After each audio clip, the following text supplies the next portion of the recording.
Politics. Huh. It sometimes feels like truth takes a backseat in the world of politics. Yeah, sometimes it does. Today, we are diving deep into the claims made by the top 10 politicians who, according to AI, told the most fibs, shall we say. It's fascinating, really. These aren't just little white lies. These are the kind of things that can really shape opinions and even policy. Absolutely. And it's not just one country or political system, it's global. And we've got politicians from all over the place on our list today. And that says something, I think, about the world right now. People losing trust in institutions, misinformation spreading like wildfire. It's complicated. It really is.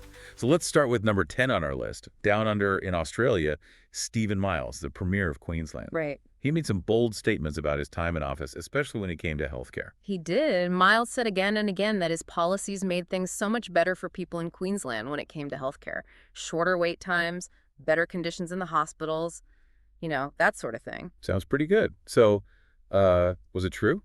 Well, that's where the AI comes in, right? It analyzed reports from that time, and what it found was a little different. Actually, a lot different. Things were actually worse. Hospital conditions were going downhill, and wait times longer, not shorter. Oh, wow. Not even close to what he was saying. I guess things aren't always as rosy as politicians make them out to be. What else did he get called out for? Well, he really went after the opposition party on the economy, said their policies would just completely tank everything. Whoa, that's a big claim. Did the economists agree with that? Not really. Even the ones who weren't big fans of those policies said that was just way over the top. Fear-mongering, plain and simple. It happens a lot in politics. Get people all worried about the economy and maybe they'll vote your way, even if there's no real basis for those fears. Yeah, that's just distracting from real conversations and keeping people from making smart choices. It's a shame. It is. Speaking of things that sound good but maybe aren't, Miles also talked a lot about how he doubled the renewable energy capacity in Queensland. Did he? He made it sound like this huge achievement. But when you look at the numbers, it's just not true. Did renewable energy go up? Yeah, but nowhere near doubling. So more like exaggerating a bit. To be nice about it. It seems like making things sound bigger than they are is another classic political move. You see it all the time. All right, on to number 9, Rishi Sunak, the former UK Prime Minister. He really rolled the dice calling that snap election, didn't he? Claimed he had all this public support. That was risky, yeah. And we know how that ended. Didn't really work out for him. It didn't. Public opinion at the time, people weren't happy with his leadership at all. The polls showed it. So that whole overwhelming support thing, really hard to believe. It's amazing how out of touch some of these politicians are. What about all that talk about fixing the cost of living crisis? He said his government had it all under control. Right. So was that one true? Tell that to the average family in the UK trying to make ends meet. Prices kept going up, energy bills were through the roof, people were really struggling. Man, it's like they're living in a different world. We're just not paying attention. You start to wonder.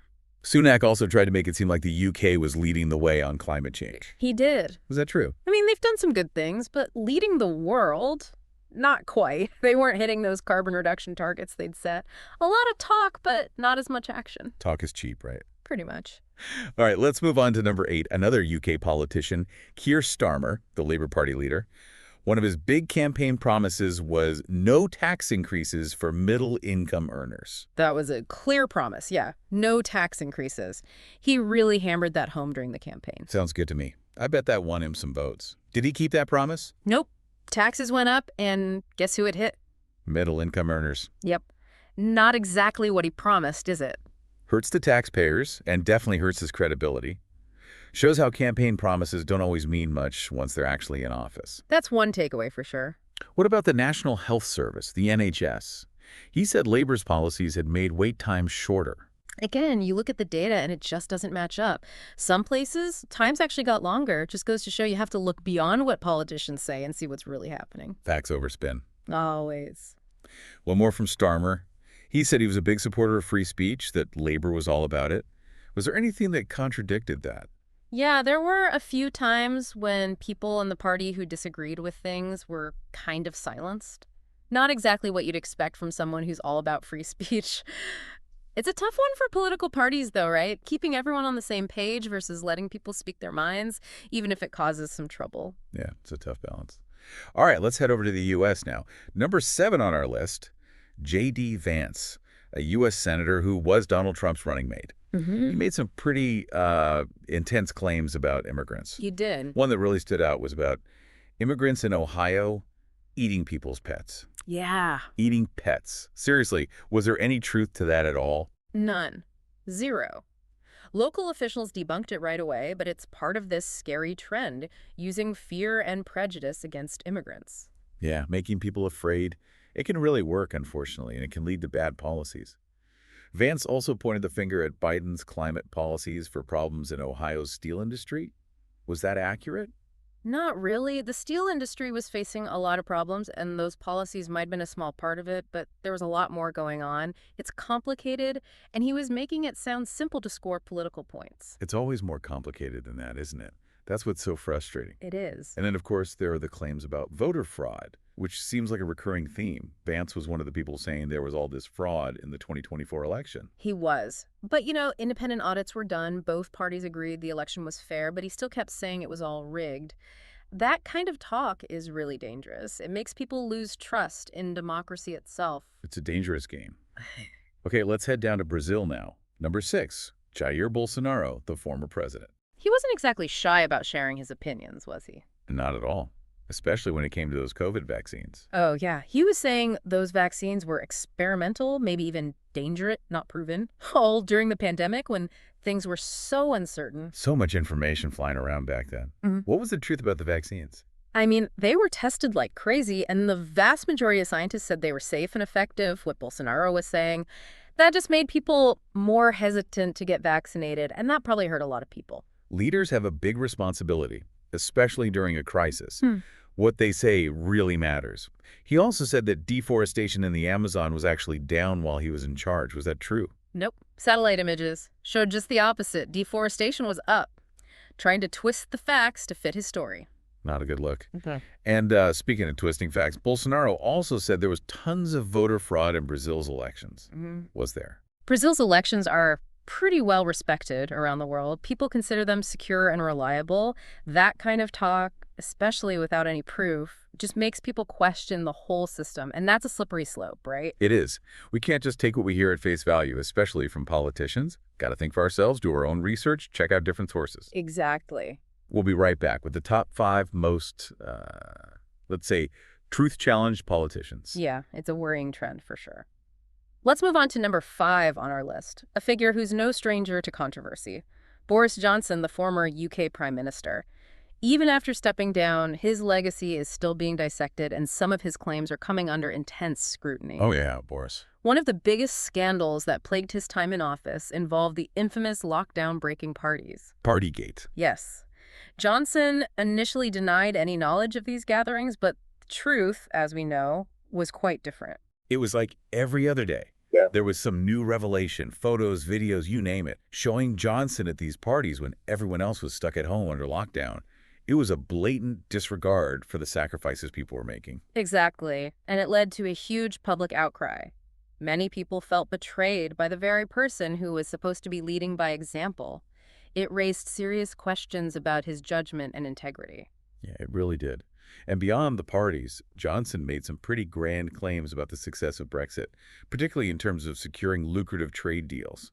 Was he living in a fantasy world, or was there any truth to his boasts? Well, the reality on the ground didn't quite match the rosy picture he was painting. Brexit actually led to trade declines, and those new deals he touted failed to compensate for the losses. Another case of promises not aligning with outcomes? It seems like a recurring theme with some of these politicians. On a completely different note, Johnson also claimed that the UK was leading the world in providing aid to Ukraine. Was that an accurate assessment? While the UK did contribute significant aid to Ukraine, it was actually surpassed by contributions from the United States. So another instance of exaggerating accomplishments on the international stage. It seems like some politicians can't resist the temptation to puff up their achievements. Okay, let's shift our focus now to number 4 on our list, U.S. Vice President Kamala Harris.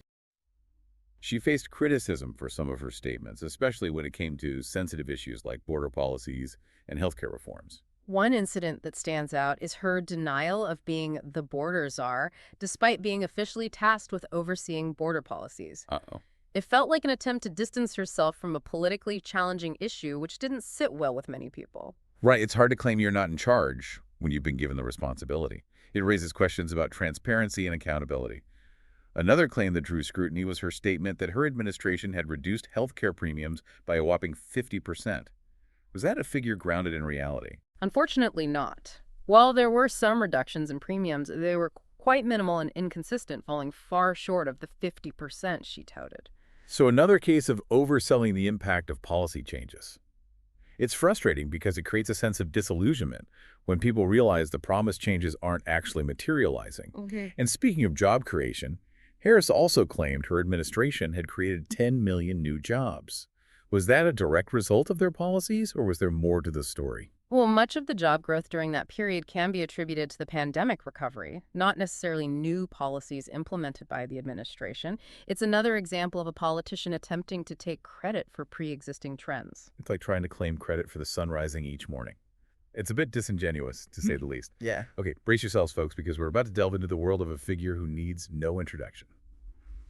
Vladimir Putin, number 3 on our list. Putin's propaganda machine was working overtime in recent years, especially as he tried to justify the war in Ukraine and downplay the impact of sanctions on Russia's economy. Right. His claims about the invasion of Ukraine being a defensive measure were met with widespread skepticism and condemnation. It was a blatant act of aggression, and the world saw it for what it was. Exactly. Independent analyses and a mountain of evidence confirmed that Russia was the aggressor in this conflict. Putin's attempts to portray it as a defensive maneuver simply lacked credibility. It's a stark reminder of how information can be manipulated and distorted, especially in times of conflict. What about his claims that Russia's economy was thriving despite the sanctions imposed by the West? Was he trying to paint a picture that was completely detached from reality? Absolutely. The sanctions actually had a significant impact on Russia's economy, leading to inflation, a weakening currency, and other economic woes. It was a clear case of misinformation being used to mask the real consequences of political decisions. It's like trying to convince people that the sky is green when it's clearly blue. You can't just create your own reality, especially when the facts are staring everyone in the face. Putin also made some bold claims about Ukrainian forces suffering catastrophic losses. Was he exaggerating the situation, or was there some truth to his statements? While both sides suffered heavy casualties in the conflict, Putin's claims were grossly exaggerated. It's a common tactic in warfare to try to demoralize the enemy and bolster domestic support by inflating the enemy's losses. It's a chilling reminder of how information can be weaponized during times of conflict. Okay, we're getting closer to the top of our list, and at number 2, we have a figure who's been in the political spotlight for decades. U.S. President Joe Biden. His term has been marked by controversies and inconsistencies in his public statements, leading some to question his honesty. One controversy that dogged him involved his son Hunter Biden, who was facing legal troubles. Biden had previously vowed to never pardon his son, but he ended up doing just that, issuing a full pardon covering tax and gun charges. That was a major reversal of his earlier pledge, and it led to accusations of hypocrisy and favoritism. It's never a good look when a politician goes back on their word, especially on such a sensitive issue. Another area where Biden faced scrutiny was his stance on gas prices. He attributed high prices solely to oil company greed. But was that a fair assessment of the situation? While oil company profits did play a role in rising gas prices, it was a much more complex issue, with global market factors also contributing significantly. It's another example of oversimplifying a complex problem and assigning blame to a single cause. It's a common tactic in politics to try to reduce complex issues to simple sound bites, Mhm. but it often leads to a distorted view of reality. And let's not forget Biden's campaign promise of universal health care coverage for all Americans.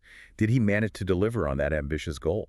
Unfortunately not. Legislative efforts to achieve universal health care stalled, leaving millions of Americans without health insurance. It was a major disappointment for many who had hoped for a significant overhaul of the healthcare system. Okay, we've reached the top of our list. The politician who, according to our AI analysis, told the most fibs in recent years. And drumroll, please, it's Donald Trump. Trump's 2024 campaign was a whirlwind of falsehoods, with truth often taking a back seat to his pursuit of power. It was almost as if he had created his own reality, one where facts were irrelevant and his pronouncements were the only truth. Right, and this wasn't a new phenomenon. Trump had a long history of making questionable claims and contradicting himself, but in 2024 it seemed to reach a fever pitch. One lie that stands out is his claim that Haitian immigrants were eating residents' pets in Ohio. Where he even came up with that is anyone's guess, but there was absolutely no evidence to support such an outlandish claim. It was pure fabrication, aimed at stoking fear and prejudice against immigrants. Local authorities immediately debunked it, but the damage was done. It's astonishing how easily misinformation can spread, especially when it comes from someone with a large platform and a devoted following. People are often willing to believe what they want to believe, even if it defies logic and evidence. Exactly, and that's what makes this trend so dangerous. When truth becomes subjective and facts are dismissed as fake news, it creates a fertile ground for conspiracy theories and extremist ideologies to flourish. It's a slippery slope that can lead to societal division and erosion of trust in institutions. And of course, we can't forget Trump's persistent claims that the 2024 election was stolen. It became his rallying cry, his mantra, his justification for everything. Despite bipartisan audits and numerous court rulings confirming the integrity of the election, Trump clung to this narrative, refusing to concede defeat and perpetuating the myth of a rigged system. It was a dangerous game that undermined faith in democracy and fueled political instability. It's a sad commentary on the state of political discourse when a candidate can lose an election and yet convince millions of people that it was stolen from them. It speaks to a deep-seated distrust in the system and a willingness to believe in alternative realities, no matter how implausible they may be. It's also a reminder that we all have a responsibility to be critical thinkers, to question what we hear, especially from those in positions of power, and to seek out reliable information from credible sources. We can't just blindly accept what we're told, especially in this age of information overload and rampant misinformation. It's a call to action for all of us to be more discerning consumers of information, to hold our leaders accountable for their words and actions, and to demand a higher standard of truth and transparency in our political discourse. And on that note, as we wrap up our deep dive into the murky world of political dishonesty, let's leave you with this thought: the truth matters. It matters in our personal lives, it matters in our communities, and it matters in the decisions that shape our world. So the next time you hear a politician making a claim, take a moment to pause, to question, to dig a little deeper. Don't let yourself be swayed by empty rhetoric or emotional appeals. Demand evidence, seek out diverse perspectives, and make informed judgments based on facts, not fiction. And if you found this deep dive insightful, even a little unsettling, be sure to like, subscribe, and leave a comment below. Let us know what other deep dives you'd like us to explore in the future. Until next time, stay curious, stay informed, and most importantly, stay truthful. It's wild, right? All those lies flying around, some of that stuff, it's hard to even believe. It's why we need to be so careful about what we believe these days. Think for ourselves. Check things out. It's all about media literacy. Exactly. It's like we all have to become investigators trying to figure out what's true and what's not. It's exhausting. It can be, yeah. But that's what they want. The people who are spreading these lies, they want us to just give up and tune out. Let them control the story. So how do we fight back? How do we stop this tide of lies and manipulation? Education is a big part of it. Helping people become smarter about the information they're taking in. Teaching them how to spot bias, check sources, all of that. And it's not just up to each of us, right? We need to hold the media accountable too. Demand better journalism. Push back against all the hype and fake news. Absolutely. We need media that cares more about the truth than getting clicks or views. Platforms that are designed for real conversations, not just echo chambers and spreading more division. That's a big challenge. It is. But it's important, right? In the end, truth matters for our democracy, for our society, for all of us. It does. And it's not just the big headline-grabbing lies that matter. It's the little ones, too, the ones we see every day.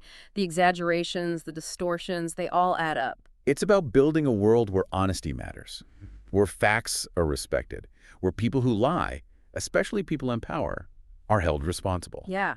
It's about recognizing that words have power. They can change how we see the world.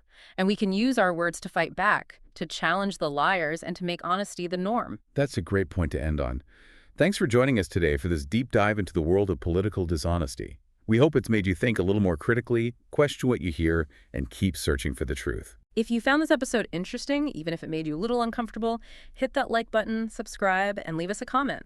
Let us know what other topics you'd like us to dive into. Until next time, stay curious, stay informed, and most importantly, stay truthful.